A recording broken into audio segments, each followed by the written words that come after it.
Hey everybody, it's Dave Scott here of Spaced Out Radio. Thank you for your patience on us going back out in the forest for Secrets of the Forest here on the Spaced Out Radio YouTube channel.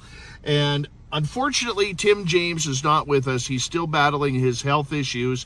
So that's why we haven't been out here in 6 long weeks. But I got my good buddy Marc Spender. You may know him from our YouTube chat as Timber Hunter. He is very familiar with this area. He's been with us numerous times up here when we've had the Sasquatch activity, including the first time in 2018, when Merle, myself, and Marc had a couple of close encounters there, and we heard the samurai chatter. And he was with us last year when we were filming and being our armed guard, and he's the one who found the track about 10 feet from our tent. And he's a good guy. He's an extremely knowledgeable and amazing outdoorsman. So we're on the path here to Flight 21 right now. I will introduce you guys to Marc when we finally get settled in and parked up and everything. Now, I know the audio is going to be a little bit different because I don't have microphones for my camera just yet. Those belong to Tim and his camera. But Tim is unavailable right now, so I'm working on something else.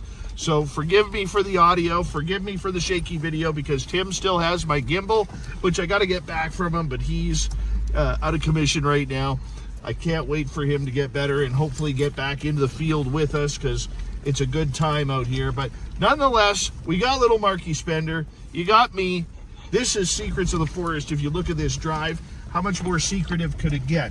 Outside of these big bumps that have been carved in here. So it's kind of cool to be back. I got to be honest with you, I'm a little nervous. It's been 6 weeks since we've been out here, and in talking to Robin Haynes, I was wondering, you know, will we be accepted in coming back? And she says absolutely. They've been waiting for us, and according to Robin, she's even stated that, you know, telepathically or psychically, the Sasquatch have been asking where Tim and I have been. I think it'll be a good surprise for them to have Marc here, you know, because they are familiar with Marc. They know Marc is a good dude that isn't going to all of a sudden put a pointy stick in their face if they come around. He's not that kind of guy.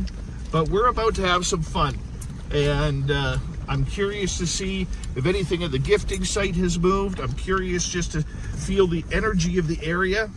And let us get started here on Secrets of the Forest. Do me a favor, hit subscribe, ring that bell. If you're new here, we appreciate that. And enjoy the video, because we're going to see what happens here at Flight 21.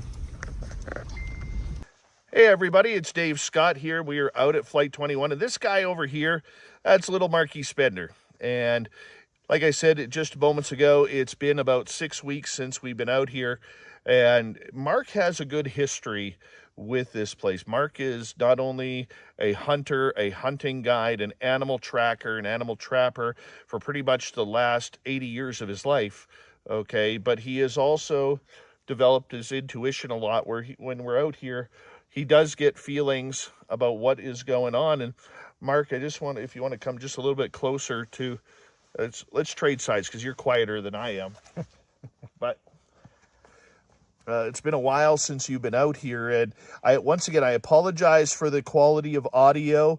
I haven't got proper microphones for my setup yet, and I haven't got my gimbal, so it might be a little bit shaky today. Put that all on me. We'll try and make it a little bit better. But Marc, thank you so much for coming out to Flight 21. It's been a while since you've been out here. You've had some special things happen since 2018 when we first came out here. Yep. Last year we found the track. We actually found 2 tracks out here. And we were actually able to measure both tracks, and both tracks were the same length. It's been numerous things here over the years. It's been headaches and lots of feelings and all the rest. So it's good to be back. The funny part about you is, before you met me a number of years ago, you never really believed in Sasquatch until I showed you a footprint. Now, yeah, we've had a sighting a couple of years ago. We just celebrated the 3rd anniversary of that sighting on Thanksgiving weekend. I mean, I know you're a skeptical guy. You've been in the forest. You're a guy who can pick out a a bear print or a deer print or a moose print, you know, where the rest of us are scrambling looking where it is, but that's just your forestry experience and spending so much time in the bush. What's the difference for you in dealing with Sasquatch rather than dealing with, say, a moose or a bear? Well, the animals like the moose and the bear and stuff like that, we see those. We see those on, several occasions. And to actually get physical proof, to actually see, what we're out here looking for, and not just rely on what we think is around or feelings that we think are around. And that's why we're out here, is to increase our chances. This is a good spot to do it. We have a little bit of everything here. And, Yeah. and you know, for people, just as a reminder, one of the reasons why both Mark and I are armed with pointy sticks is because we don't worry about the Sasquatch. We're not people who will raise these to a Sasquatch or any cryptid for that matter, but there is a lot of wildlife out here. As we're filming this, we're right in the heart of hunting season. We're just a few weeks away from rutting season, and the animals are a little bit more aggressive. They're foraging more, they're exploring more. Mark, maybe talk a little bit about the dangers of this area right in the wilderness where Flight 21 is. Well, right now at this time, the moose are actually in the rut. So we could come across a bull moose at any time. Hopefully we can avoid that situation. I do carry as well as the rifle. I have pepper spray on me as well. It's just my everyday hunting, what I pack when I'm hunting. And if there's lots of grizzly bears in the area, we're actually getting more and more grizzly bears. If anybody's familiar with what's going on in BC, since they've stopped hunting grizzly bears, we're getting more and more grizzly bear attacks, which is what we're really trying to avoid. So the black bears we can usually deal with. Again, first line of defense is common sense. Second line of defense is the pepper spray. Third line of defense, if we need it, is the rifles. Yeah. So I know for a lot of you people who've looked at Sasquatch before, you always make comments about, hey man, Sasquatch doesn't like guns. They don't like the pointy sticks. They shy away from them. What we do that we don't show on camera is we actually go through a little speech basically explaining to the area that these are for our protection from the wild animals, not for the cryptids. And we've always been very successful in honoring that. And that is something that we will continue to honor. We're going to head off to the gifting site right now just to check things out.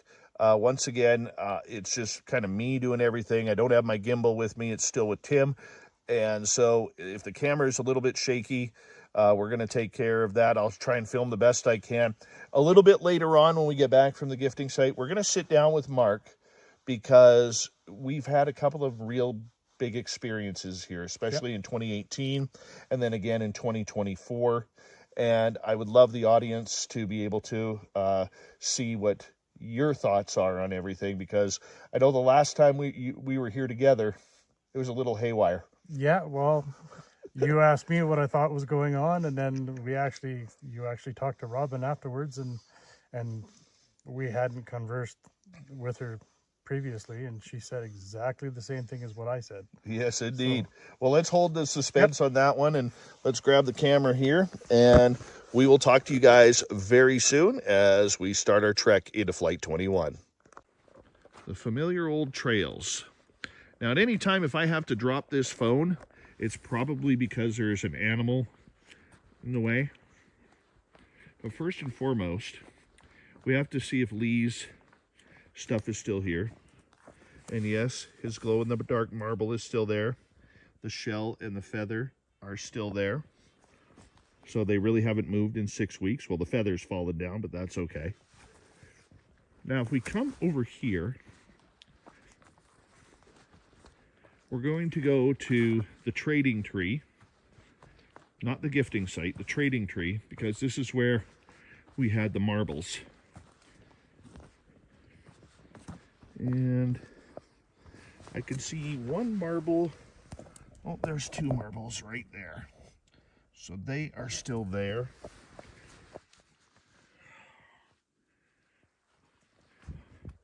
All of a sudden I got the feeling, Mark, that we're being watched. Yeah, I've said that right from the get-go. Okay. Yeah. Well, let's go over here.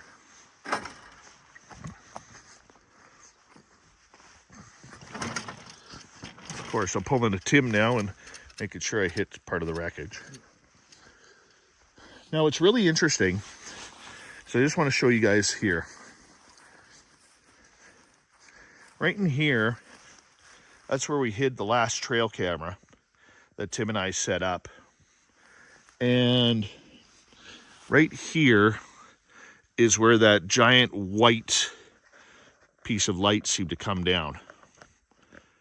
So I'll try and put that in. If I can remember to put that in the film, I will.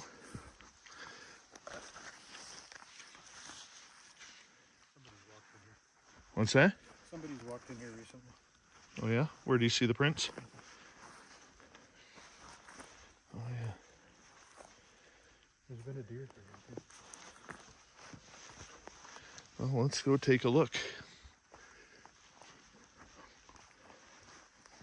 Now, prior to coming in here, I actually left Robin Haynes a phone call message and basically just told her that we were coming in and that Marc was coming in as well.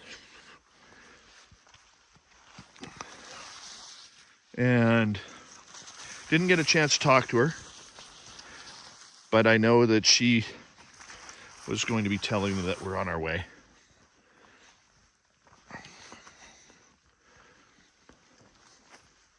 We get a lot of weird energy from over there.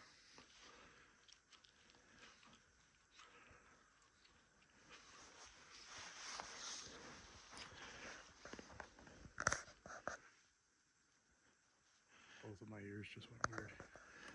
Yeah, this area over here always seems to creep Tim and I out. Well, this is where I got sick a couple of years ago too. Yes. You got sick right here along with me.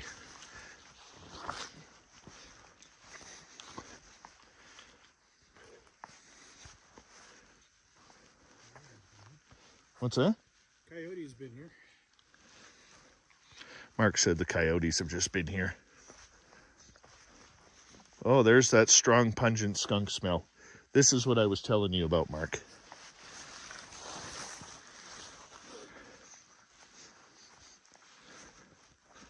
It's always around this spot right here. I smell it back there. I don't smell it here.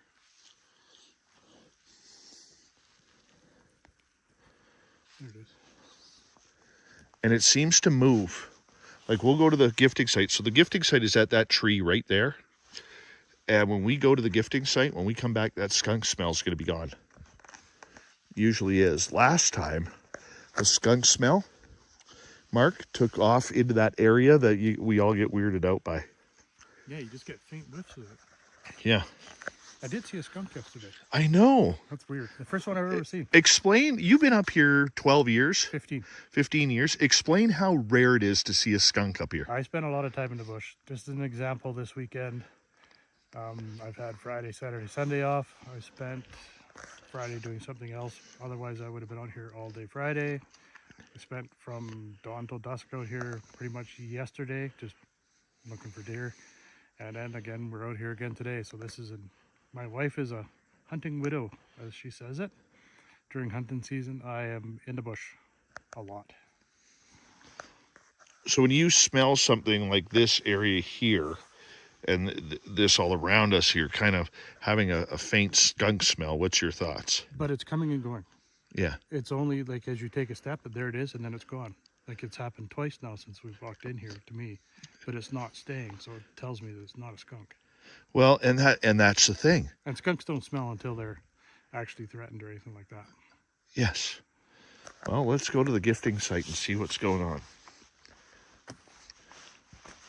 I just got goosebumps. There's been lots of coyotes in here.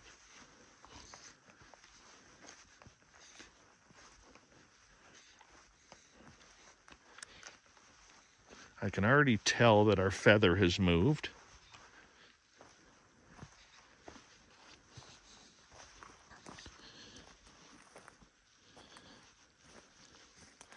The feather has been pushed out a little bit. The loonie is where it's supposed to be. The quarter has moved. The piece of jade is stuck where it is. The, where is it here? The quartz is where it's supposed to be. The ring has moved, and the whistle is still right there. So, Mark, if I could borrow you for a quick second so I could just give you the camera here while I put this down here. So the quarter was originally right here. So we'll put that back there. And then the ring we will put up by the quartz. Put that right in here. Kind of jam it in there a little bit. So that way, I should go this way so I'm not blocking the camera. That way it's in there a little bit tighter. So what we're going to be doing is we're actually going to be putting the trail camera around here somewhere. They're coming in. What's that? From over there? Yep. So what are you picking up? They're coming in closer to see what we're doing. Yeah. What are you feeling as that's going on? Well, when we first pulled in, when we were doing the intro off camera, it felt like they moved out, but now they're coming back in because they're curious about what we're doing here right now. That's a good sign. Yeah. Like to the point where we've got Yeah. goosebumps. For one thing about this place that I don't think a lot of people understand as I kind of pan around here is how claustrophobic it is. Like, even though we're in an open trail area right here, Mark, the trees just kind of gobble everything up. You're looking at a 35 to 40 foot sight radius. Mm-hmm. Smelling the skunk again? No. What is that smell? It smells damp. Almost smells like, you know, like a gourmet coffee. That's odd. No, it's gone. Oh, I love this place. So let's figure out a place for us to put the trail cam here, because we do not have a strap for that, but we want to make sure it's in a place where it's hidden and we're able to see what's moving around here.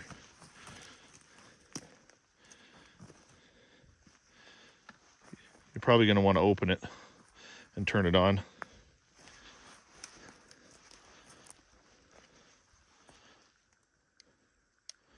Should be all ready to go.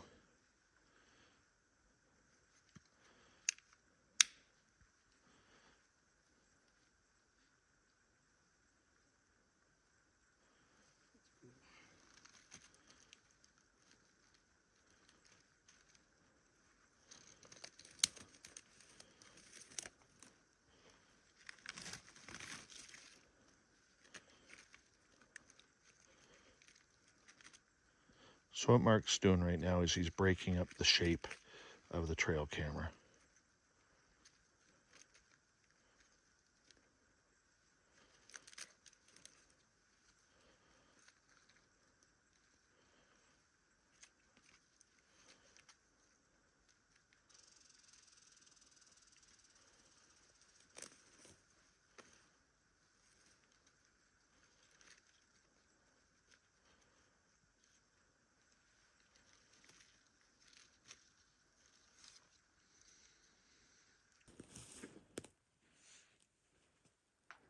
I think, like on the left side.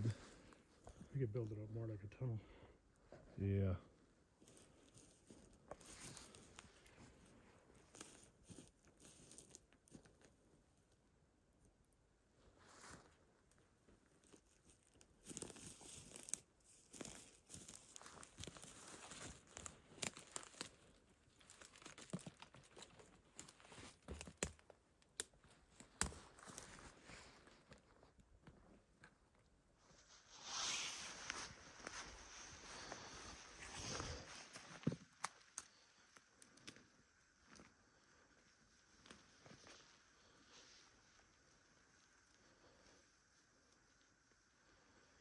I think that might be a little too high.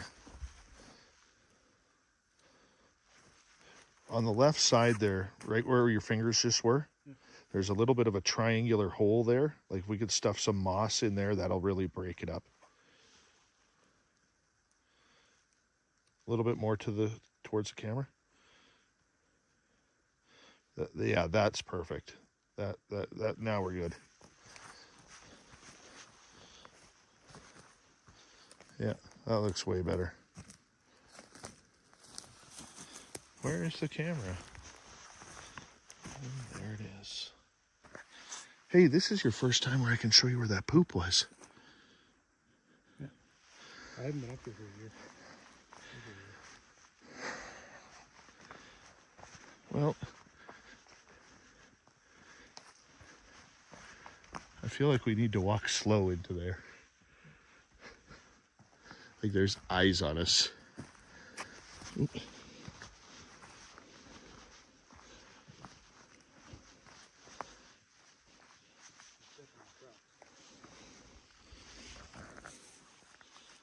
Where?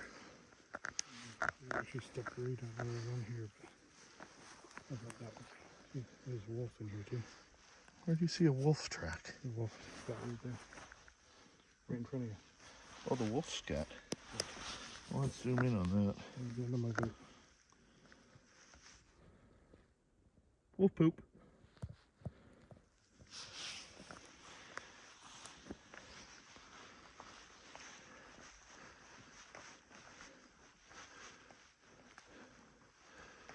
I'm gonna find the poop area again. I think it's over here.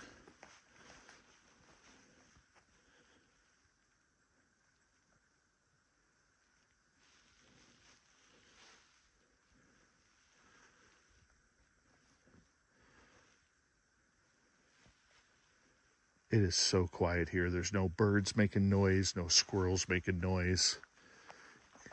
And you know what?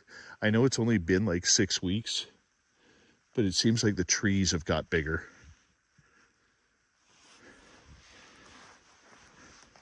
Especially the smaller trees and shrubs. So where are we parked? I gotta figure out. I think the poop would be over here.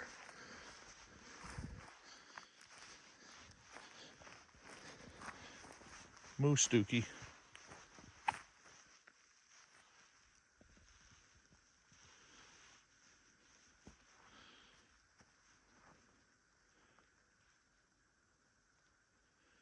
Over here, right over here, Mark, is where we were playing hide and go seek with them the last time we were here.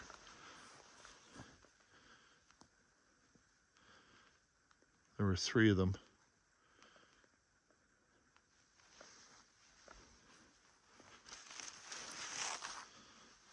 More moose poop.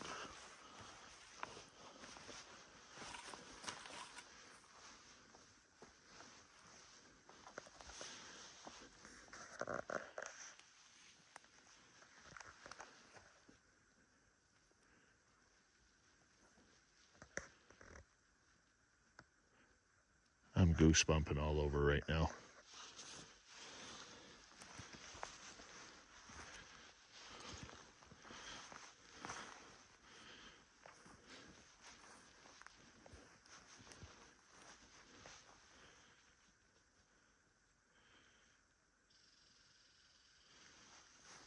Right back here is where Lolly Bennett and I had the tree knocks happen.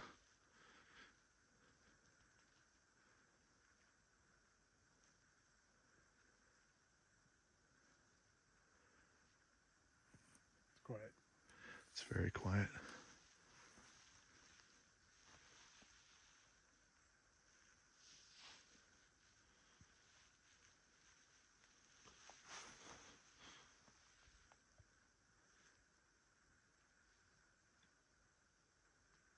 So the feeling that it is it's a very uncomfortable quiet right now. It's kind of like a "what are you doing here" quiet. We're watching you.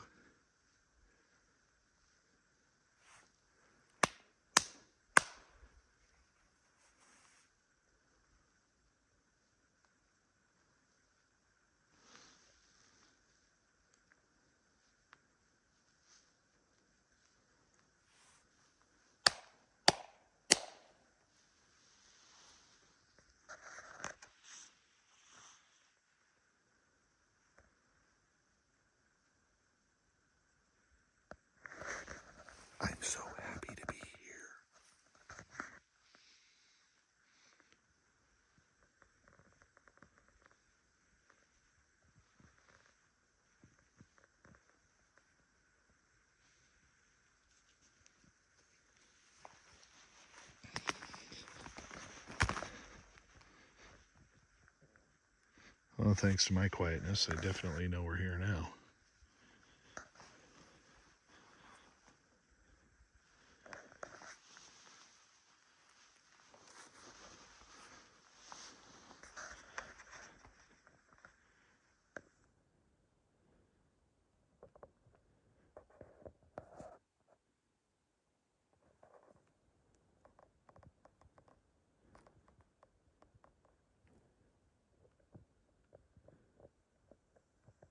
Just so you know, that little black thing there is a tree. It is not a Sasquatch. I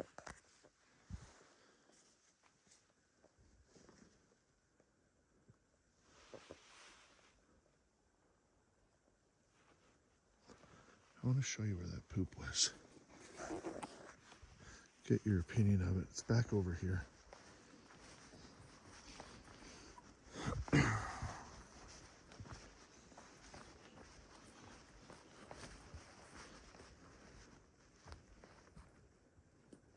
You just hear a voice.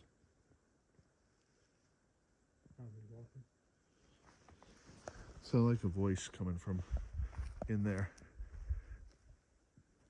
Kind of like a muffled voice. We'll go over there in a minute.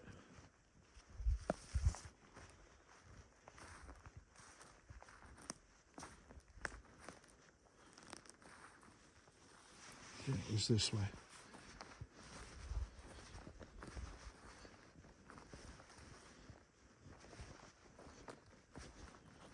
I remember this poop is 2 months old.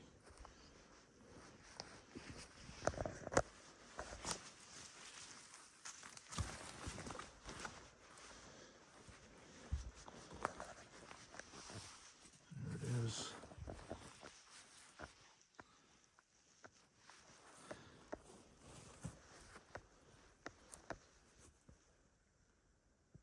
Bear. So the story behind this is Tim and I were sitting on our lawn chairs preparing the trail cameras, and we heard something big move through, and we heard the farting. That lasted about 15 seconds.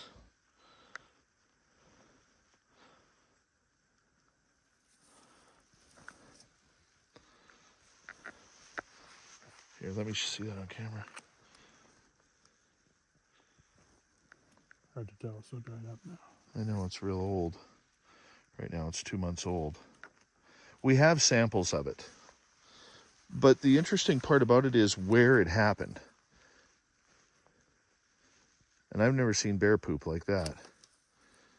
And a couple other people I've shown pictures to, outdoor people, they said that doesn't look like bear. And it's too small to be horse. I mean, it looks big on camera, but it's too small to be horse. Oh, horse. You'd see the grass in it. So Tim and I were sitting there. It's dusk. We hear about a 15-second fart. And we come back a week later. We found the spot. And that was all fresh. Mister. Yeah, my first thought would be bear for sure. But it is kind of tucked into the trees. Like a bear wouldn't tuck its ass into the trees to drop a deuce. No. That's what's kind of weird about it. They don't really care. No. The bear does shit in the woods. It's hard to believe. Have you ever seen a bear poop in the woods live? Yeah, I have actually. So you've confirmed this? Yes. Bears do shit in the woods. Wow. We learned something, people. We learned something big time right there. And the interesting part about it is camp would be right in over here, just behind these trees here. That's base camp. So we're what? 35 yards from base camp? Yeah, 35 to 50 somewhere there. Can't see it. Well, if you look at that tall tree right there, those are the tree entrances into the other path to the crash site. Sorry guys, I'm trying my best with the camera here.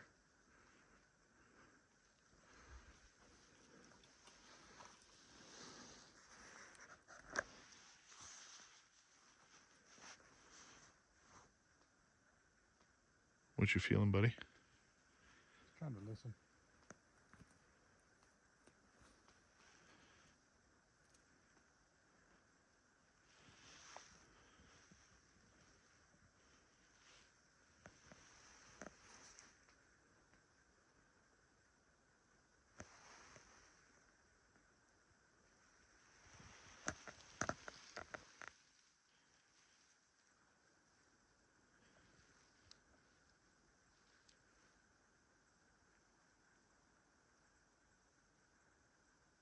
That sounded like a horse.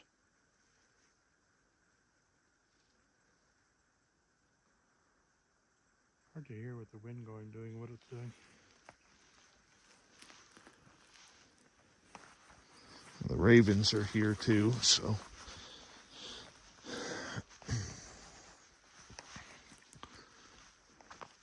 Here, let's go this way. I will take the lead.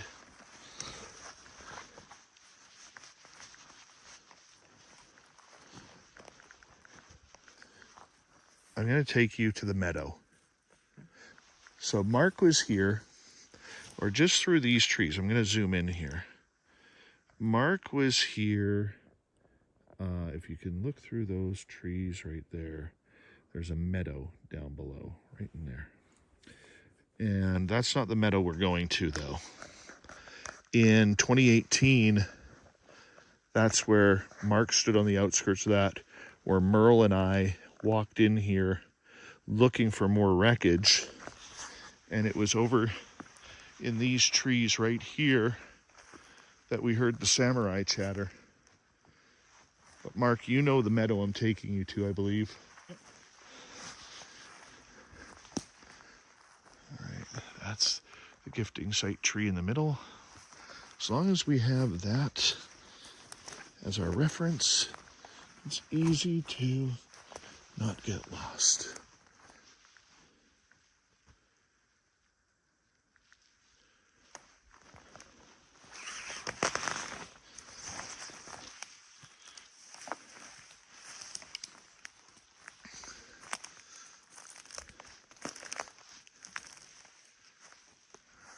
What's the quickest way to the meadow?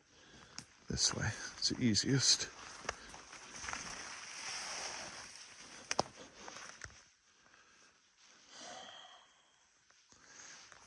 Starting to get that out of breath feeling again from being here. Marc, do you have your binoculars? Yeah. What is that beside the tree? Where is it? Probably nothing, but right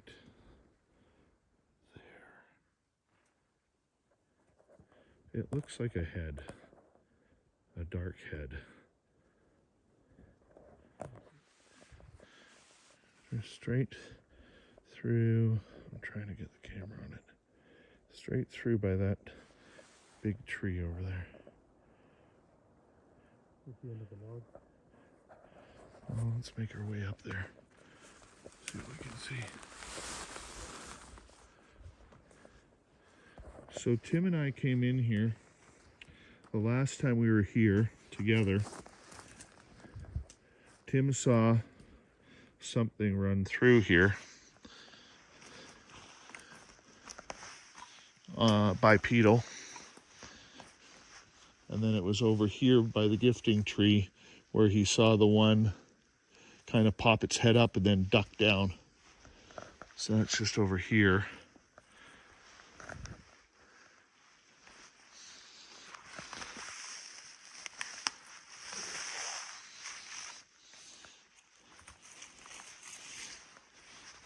You can see moose have been through here. That's a moose track.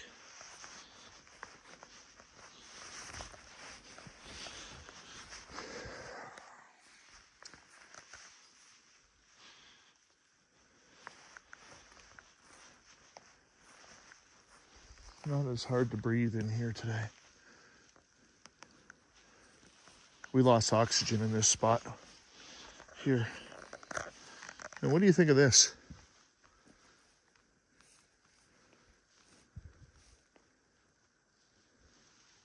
It could be snow damage too. It's hard to say. See, we thought that, but if you look at a couple of the long logs inside, they're actually tucked in. Like this one here, which is being pinned. This one right here, this rounded one, which is being pinned by this log that came down. And then there's kind of an opening down in here. And just the way things have been kind of slotted against it.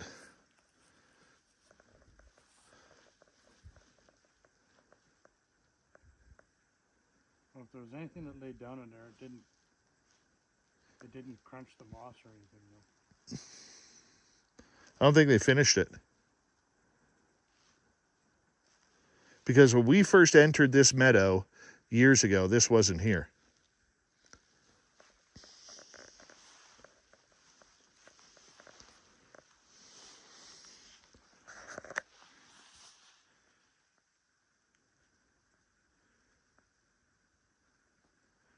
Buck stump.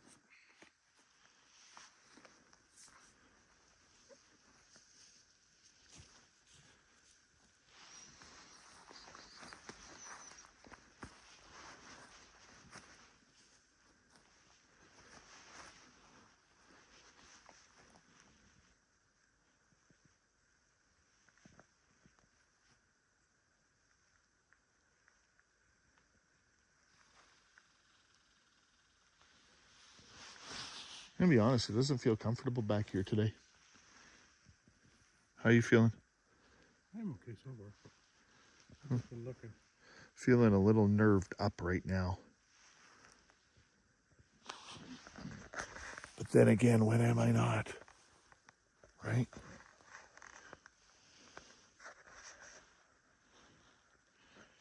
A lot of deadfall. A lot of deadfall from the pine beetle. Yeah.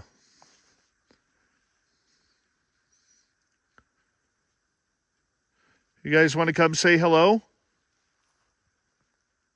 No, get the hell out of here, Dave. We'll keep Mark. It's David Mark. You're very familiar with us. We'd love it if you could come say hi to us.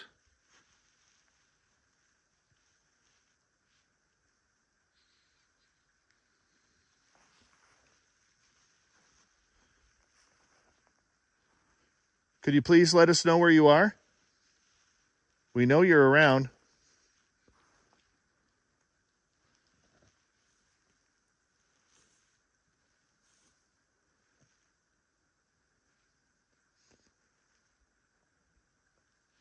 Can you please make this sound? Mark, do you want to clap your hands?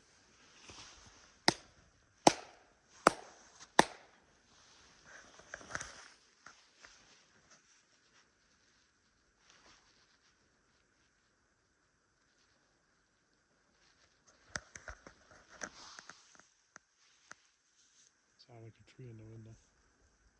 It went bang, bang, bang. Do it again.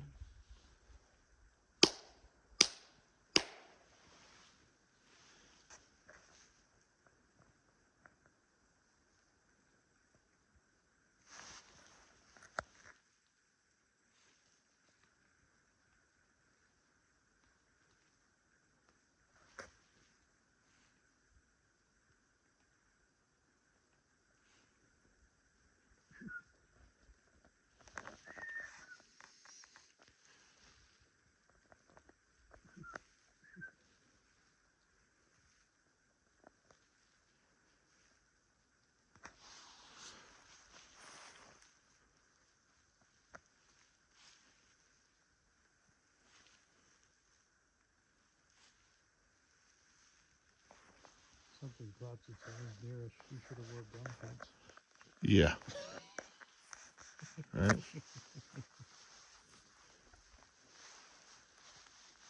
Can you zoom in over here with your binoculars?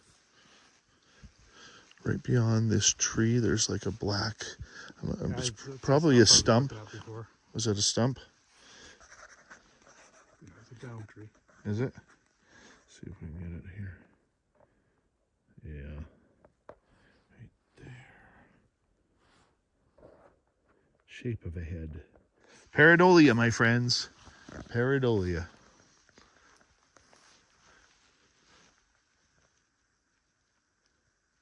Does anybody want to say hello?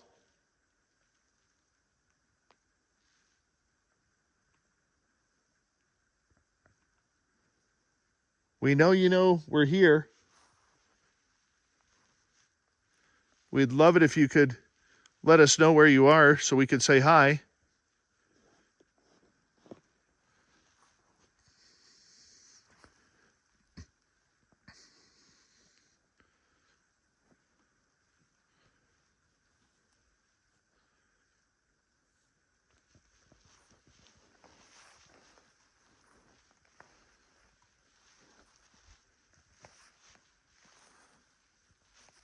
That white rock there in the trees over here. Yeah. All right, in there. I'll see if we can zoom in to get it. Lee Strauss loves that rock. It's right there. You could have taken it home. It's kind of hard. It's heavy. Wasn't enough room in the Jeep The same. or his vehicle. We got lots of rocks here. Yeah, lots of rocks. Let's go down this trail over here.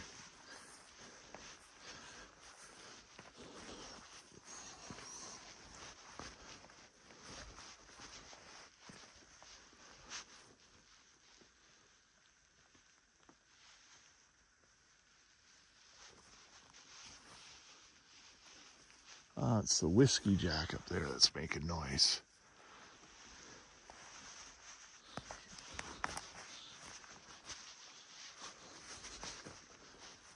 I'm going to cut through over here. We're going to go behind.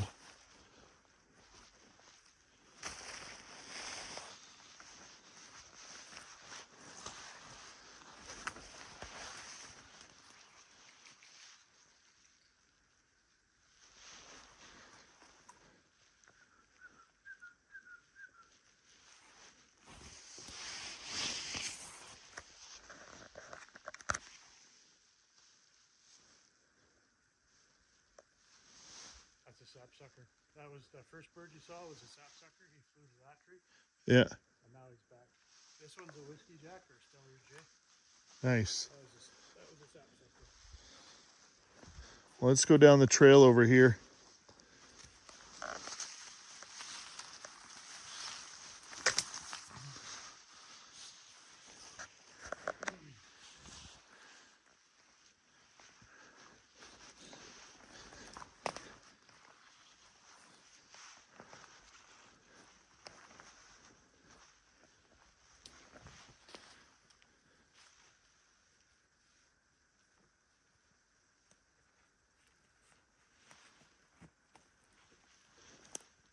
Whiskey jack's going crazy, or woodpecker on the trail. Yeah, sapsucker. Yeah.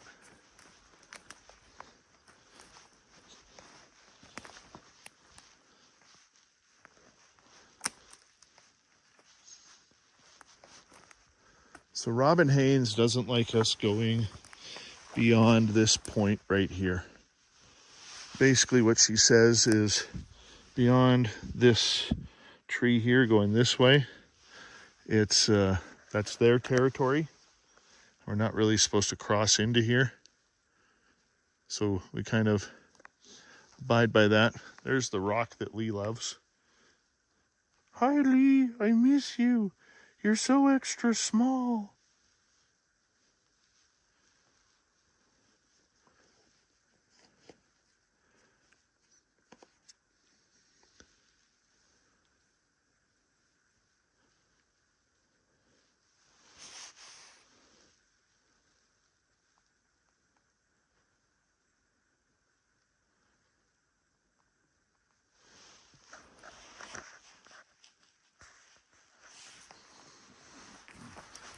Not going that far, just going into this clearing here for a better shot. Not breaking the rules.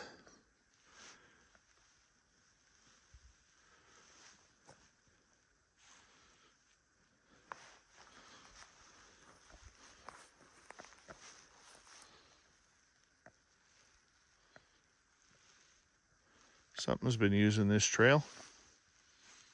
There's a few really well used trails. Oh yeah. The horses are through here quite a bit too. Yeah.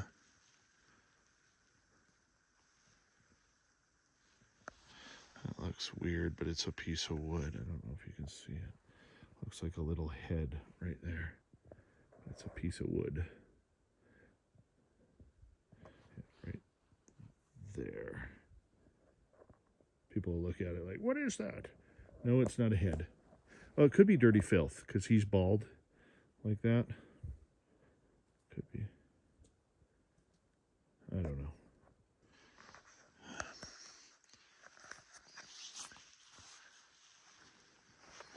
Well, Mark, let's take a break here. Let's head back to base camp and figure out where we're going to set up the next trail cam.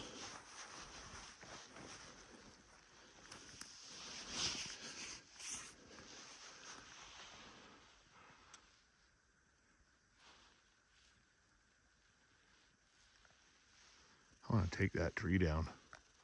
That'd be good firewood, that tree. Take those two there. And those ones too. Deadfall, those are the ones that cause fires. There's 3 of them there. Just hasn't fallen yet. Man, this would be a good one here on the ground. If we could get a trailer up here. I ain't carrying it.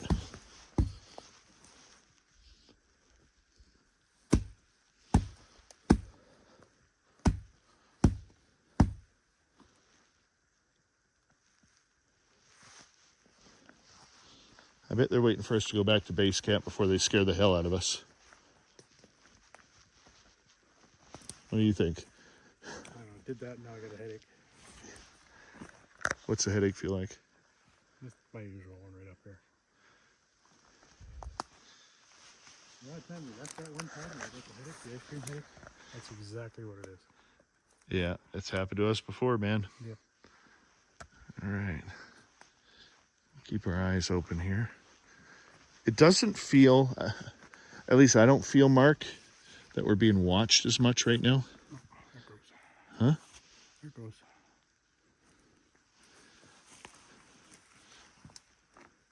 So now he's testing his headache. He's going to go back there to see if it flares up again. And when he gets to about here, it'll release.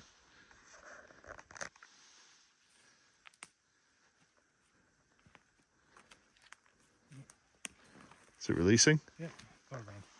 Figured. All right, let's sneak this way.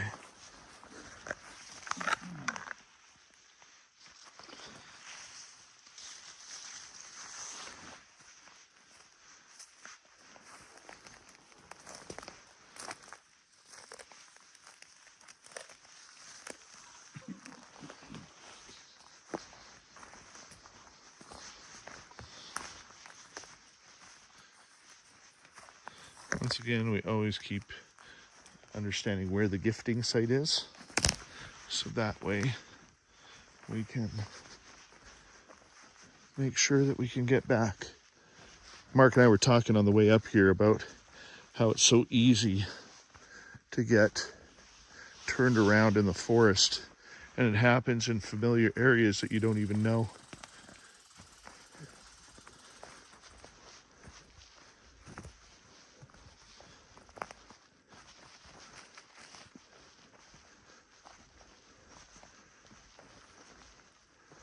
Once again, there's our trail cam right in the moss there. I think that looks good. It's hard to see. That's good.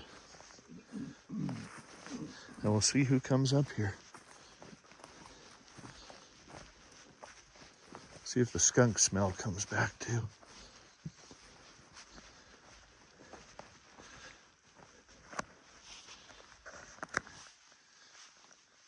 You know, the best part about using the iPhone is, in the latest update, some brainiac figured, you know what?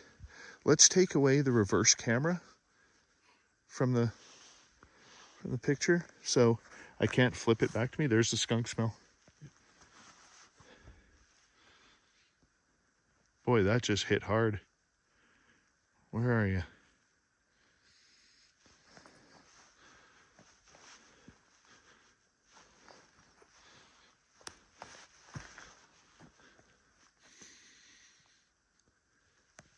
It was like it just came and went.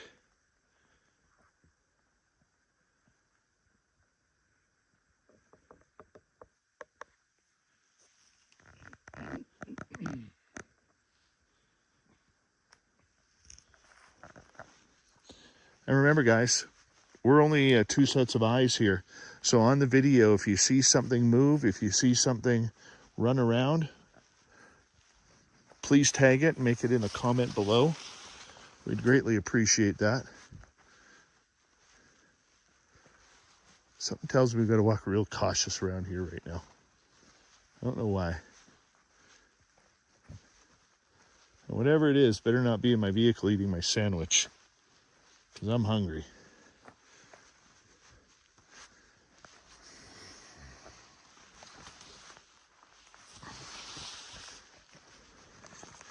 It's always right in here that it feels weird. I don't know what it is. Something always feels weird in these part of the trees. Like the exit is that way. You can see the trail right there. The exit is that way. But something always feels weird in there.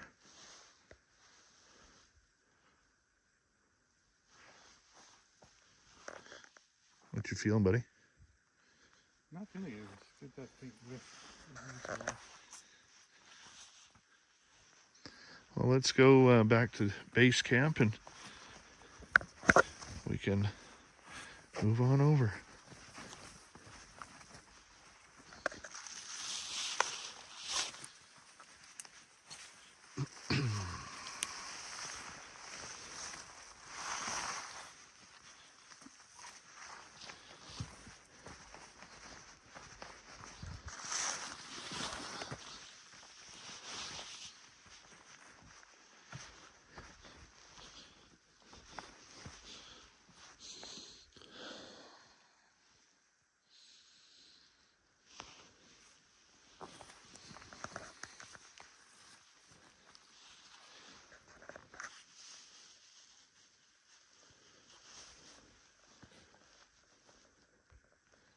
What you seeing?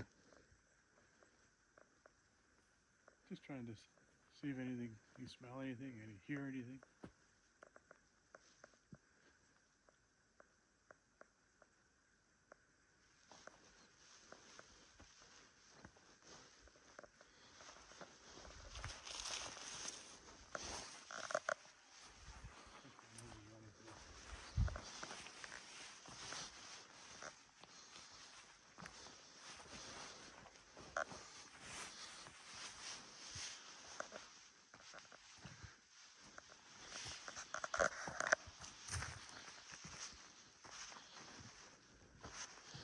Something tells me to take this trail, so I'm going to. Just another way in or out. This is where we found the loony lying on the ground there.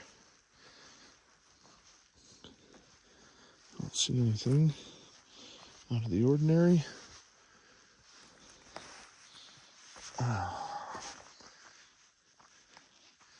All right. Mark, it's been almost 7 years since we first started coming here, and I think we did the first paranormal investigation with you, me, and Merle hanging on out here at Flight 21. And, you know, that day went a little bit differently than we thought it would. We came for ghosts and paranormal activity. We ended up getting samurai chatter and potentially escorted out of the forest by Sasquatch in the middle of the day. Yeah, we did, yeah. And I think I mean, one of the things about it is I am probably the biggest skeptic out there. So, I mean, it takes a lot to prove, you know, to me. So, but the stuff that we heard, we definitely heard. With the stuff that we experienced, we definitely experienced. So, what it was, you know, we think we know what it was. We, you know, hopefully that's exactly what we're thinking is correct. You know, we heard, you guys heard the samurai chatter. You guys looked over at me. I was standing stone still, just looking around like I usually do, not saying a word. And you guys both heard the voices. And then when we came back into where we're sitting now, actually, Merle started walking a little bit off to our left here. And all of a sudden he started running back to the landing, and because he had heard something in the low scrub. So that was 2 incidents. And then That was right over there behind that log. If you look right where my finger's pointing, there's some metal there. That's where that happened, right by that. And then as we were leaving, Merle was already down the road about 50 yards. David just left. I was picking up the rest of my gear, my pack, my rifle. I had just actually thrown my pack over my shoulder. You look back at the same time that I had heard something walking through the bush here. And it was fast walking too. It was like, you know, how a forestry person walks through the bush, very fast. Somebody that knows how to traverse through the bush. You saw me drop my pack and shoulder my rifle, and that's when you were like, what is it? What is it? I said, I don't know, but it's coming quick. I actually thought at that time it was a bear, but then you listen to the sound of it coming through the bush, and it was bipedal. It wasn't four-legged, it was bipedal. So. And that happened right in those trees right there. I'm actually pretty much in the same spot my pack was that day. We also had the REM pod going off in the middle of the landing too. We had a REM pod sitting on top of my pack, and that was going off. So it was a day full of lots of experiences that day. My theory on Flight 21 is that we know the cause of this area, which is the crash site, which is back down that trail, maybe 60 yards. Yep. 50 yards, if that. Part of the crash section is there, yes. Yeah. This is where most of the bodies were found, in this area.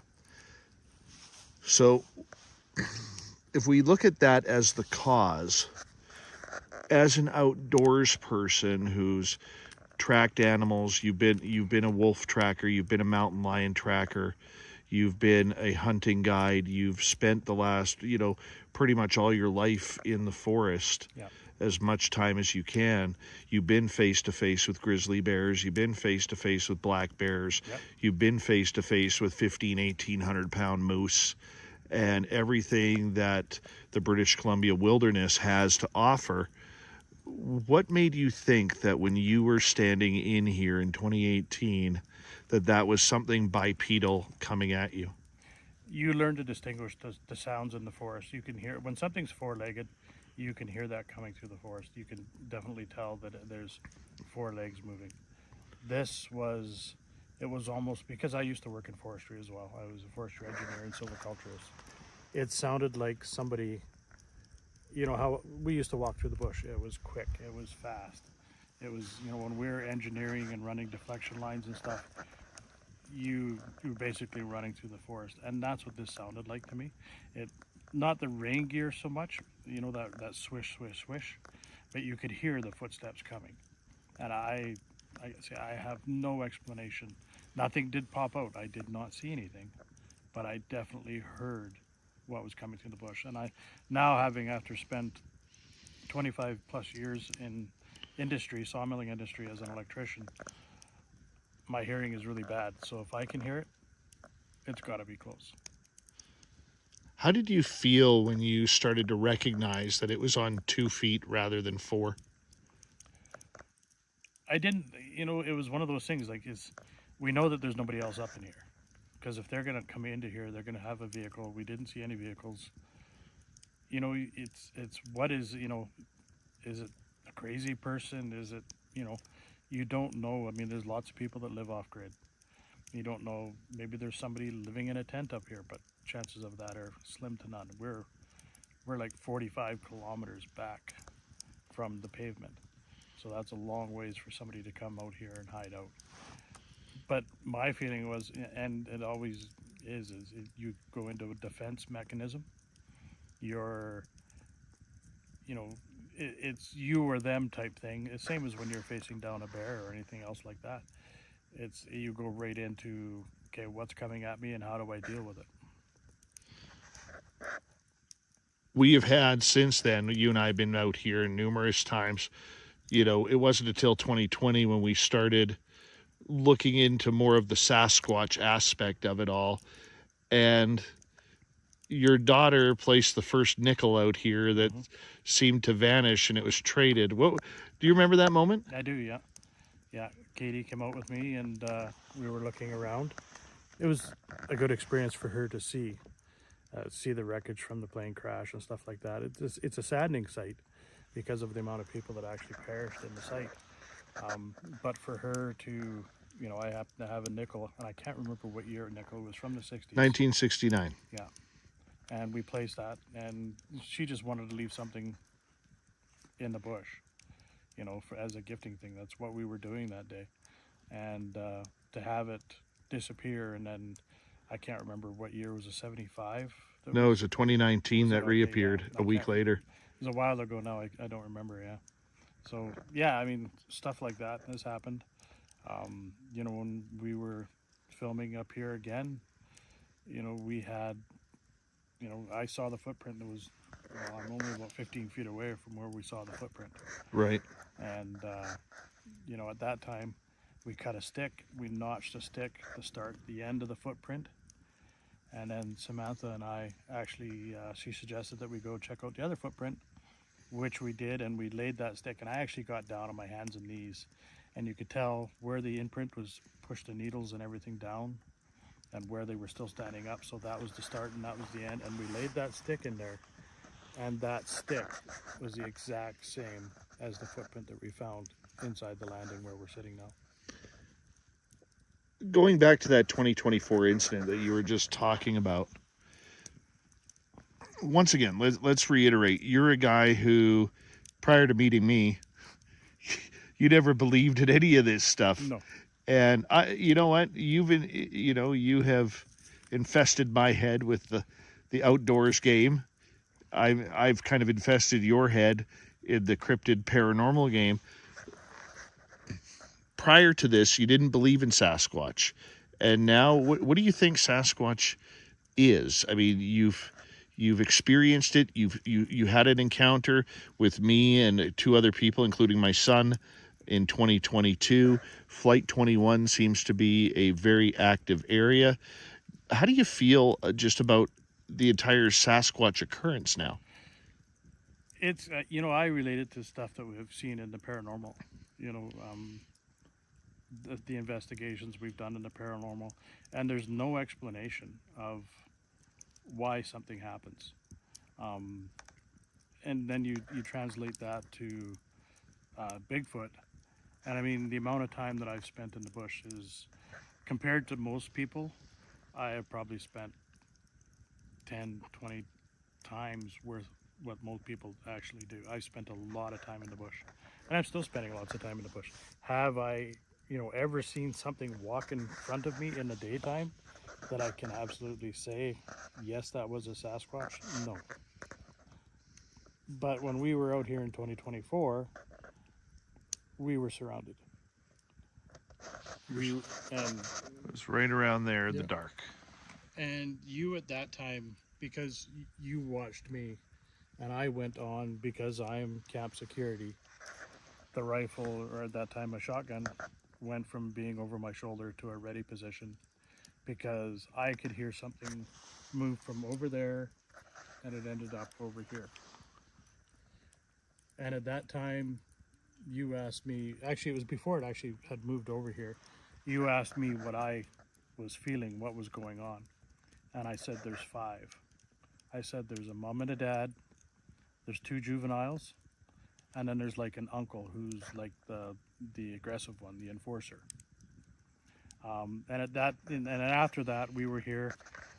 You guys were performing other experiments and stuff like that, and I was just paying attention.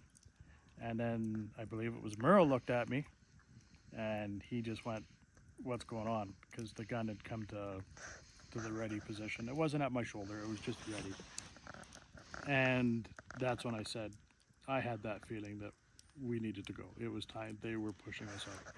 Now, you believe that down this trail right here and to the left of that one got about 20 yards from us. Yeah, as you can see in the bush here, you cannot see very far. You know, we're in the middle of a landing right now, but even to the edge of the landing is only 20 yards. So something standing 30 yards in the bush, you can't see it. So 30 yards, you know, when I'm dealing with bears and stuff like that, 30 yards is pretty close.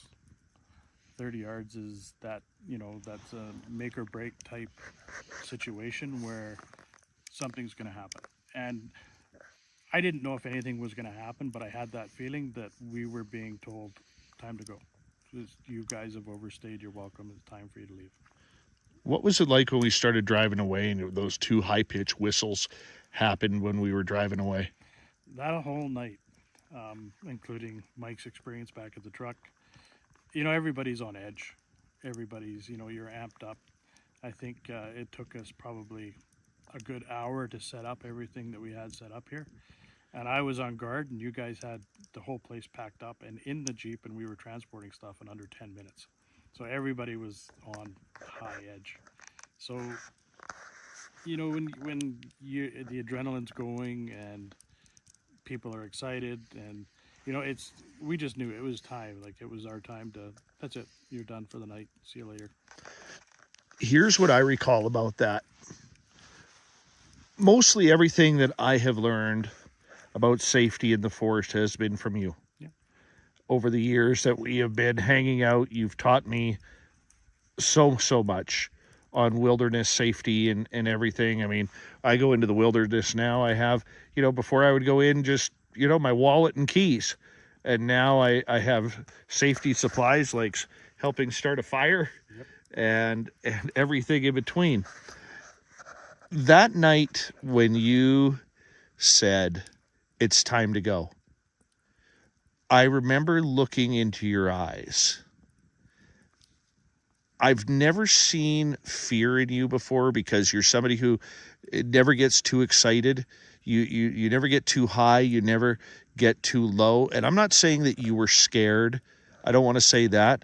But I had never seen a cause for concern look in the entire time that I have known you. And I'm going to use the word saw fear. I don't know if it was fear, but I actually saw what looked to me as fear for the first time. Part of that is, number one, if a Sasquatch was to step out, I certainly don't want to be that person that's in the news saying, "Oh, we bagged a Sasquatch." That's not me. I'm not interested in that. That's not why I'm out here. But my whole concern, my whole gameplay is about keeping the rest of the camp. I'm that line of defense.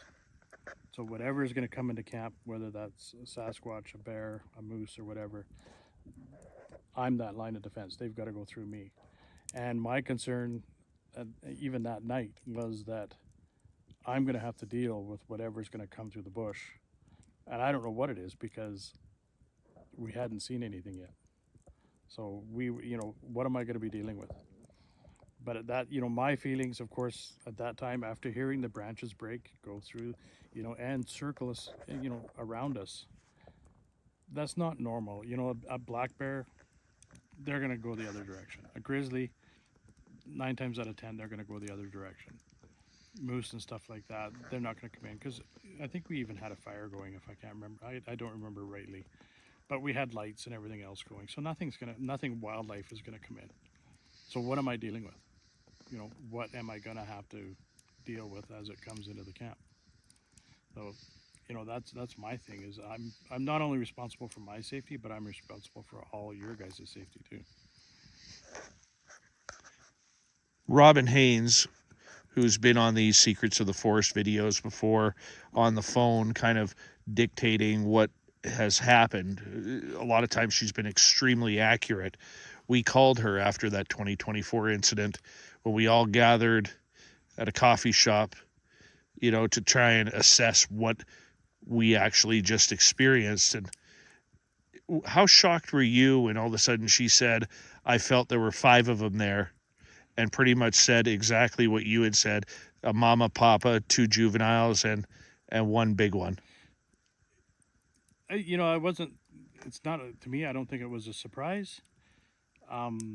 as much as it confirms, you know, as somebody that does do somewhat investigating and stuff like that, confirmation of what you're feeling is confirmed by somebody who's nowhere near the area, has no way of knowing what actually transpired. And yet I mean, she was on speakerphone and she said exactly, she said a mom and a dad, two juveniles, and then like an uncle, a protector, an aggressor. That was exactly what she said, which is exactly what I said while we were standing right here. It's been a year or so since you've been out here. Yep. How do you feel about being back? It's a welcome back to me. Like, I like the site, even though it's a sad sight, due to the people that perished. Um, I enjoy being in the bush, and it's not that I couldn't have come back into the area and come up here by myself or with somebody else or whatever. I just haven't had the, why would I? I've been here several times, unless I'm coming back up to actually do what we're doing today. I just haven't had a reason to come back. I've traveled, I've been home very little this hunting season because I've been all over the place chasing critters. And, now we're back up here. Even driving in today, it was, to me, I had a very relaxed feeling.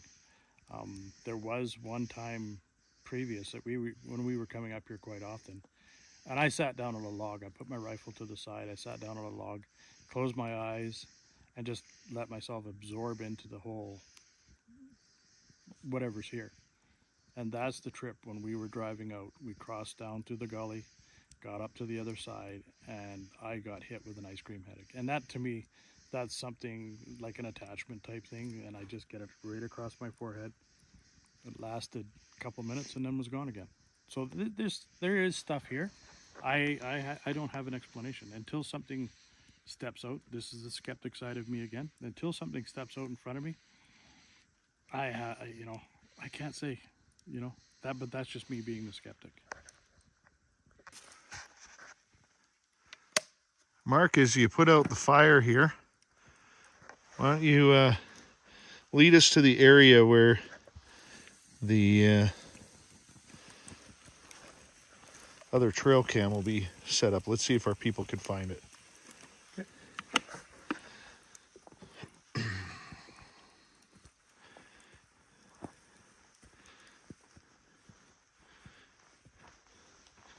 Where could it be? Well, I kind of know.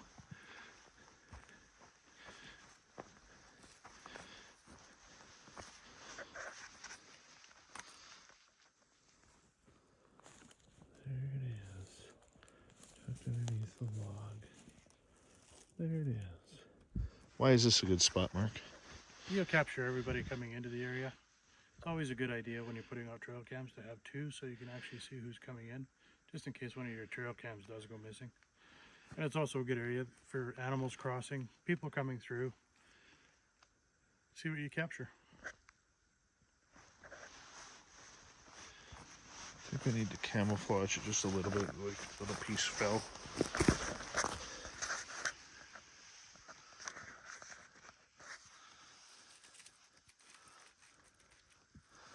Down there.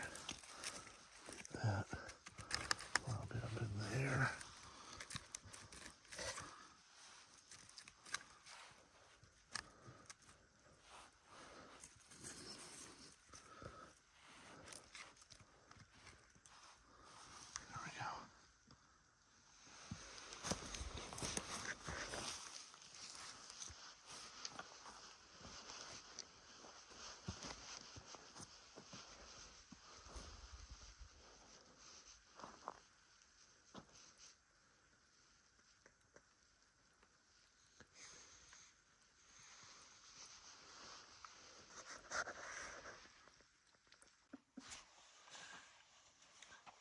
Well, buddy, I want to say thanks for coming up to Flight 21. It was nice to spend a couple hours here with you and just kind of go over the area. And again, it was good. I think we accomplished a lot.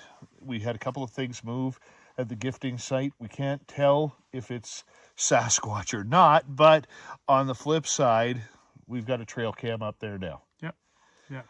Capture the evidence. That's what it's about. Getting the proof. Mm-hmm. And the good part about it is now we're going to be able to see if it's people or not. Yeah. Because we will come back next week, hopefully, or the week after. And, well, the week after is Halloween, but we're going to come back hopefully next week just to see if there's been any updates and movement at the gifting site. We should be able to grab it. And with our secondary trail cam that we've set up, we should be able to find out if there is any sort of movement of people. Because it can be an animal. It can be a human checking things out. People are curious, you know, but the good part about it is I don't think it is people moving it because nothing has moved. Nothing's been taken. Yeah. Yeah. You know, people usually take things. Yep. Especially there's $1.25. And in the Canadian economy right now, $1.25 could go a long way, right? Pays a mortgage. That's about 60 cents American. Yeah, right now. So we're going to pack up here. I do want to say thank you, and I do apologize for the audio. I'm going to try and improve on that for the next 1 or 2 times that we are out here. It is something that is concerning to me, so we will try and get that done. But the main thing is we're back out at Flight 21. My name is Dave Scott. This is Little Marky Spender, a.k.a. Timber Hunter, in our chat room. And do me a favor, hit subscribe, ring that bell. Thank you for watching Secrets of the Forest. Don't forget to like and share, and we will talk to you very soon. Take care, guys.